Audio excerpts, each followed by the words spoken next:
आणखीन एक मोठी बातमी समोर येते। विदर्भात शेतकरी आत्महत्यांचं सत्र सुरू असताना बुलढाणा जिल्ह्यातनं दिलासादायक आणि प्रेरणादायी बातमी आहे। खामगाव तालुक्यामध्ये पारखेड या छोट्याशा गावात 14 वर्षाचा गजानन प्रल्हाद गावंडी हा 9वी मध्ये शिकणारा विद्यार्थी आहे। आज संपूर्ण महाराष्ट्रासाठी हा बाल शेतकरी आदर्श ठरलाय।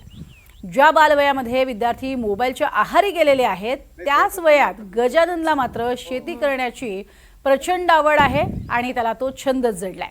त्यामुळेच त्यानं या छंदाचं रूपांतर लाखोंच्या कमाईत केलेलं आहे। अत्यंत अल्पभूधारक कुटुंबातील या मुलानं शाळा सांभाळून भाडेपट्ट्यानं शेती करण्याचा धाडसी निर्णय घेतला आणि खास करून त्यासाठी पारंपरिक जीवामृताचा वापर त्यानं केलेला आहे।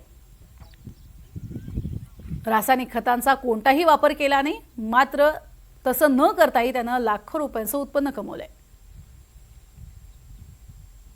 माझ्या मुलाबद्दल एवढा अभिमान आहे की तो आज मोबाईलवर शेतीच्या बद्दल पाहते आणि त्याच्या शिक्षणाबद्दल पाहते। याच्यापेक्षा वेगळं तो काहीही पाहत नाही आणि काहीही पाहत नसल्यामुळे त्याला त्याच्यातून प्रोत्साहन भेटते ते। आणि हे तुमच्यासारखे जे प्रोत्साहन देतात ते एक त्याला प्रोत्साहन भेटून त्याने एक मोठा हा निर्णय घेतला। मोठा निर्णय घेऊन तो आज हळद लागवड आमच्या शेतामध्ये करून राहिला।